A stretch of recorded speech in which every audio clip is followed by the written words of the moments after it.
CCY Power 係我哋 ForexForex 獨家研發嘅一套系統，去分析當下嗰8個貨幣嗰個嘅強弱程度，仲可以運用喺個黃金上面嘅，利用 CCY Power 進行手炒嘅操作。畫面顯示嘅呢就係英鎊同埋美元嘅強弱，最大值呢就係9，最小值呢就會係0，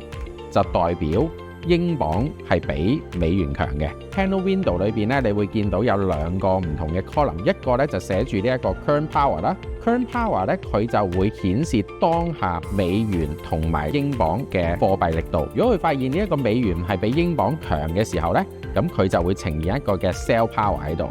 如果大家想知道某一支巴嗰個嘅 power 值嘅話咧，你只需要咧將個 mouse 移動去嗰支巴嘅位置。如果大家想輕鬆利用 CCY Power 全自動交易嘅話，歡迎大家立刻點擊以下連結，免費報讀 CCY Power 貨幣力學線上直播課程。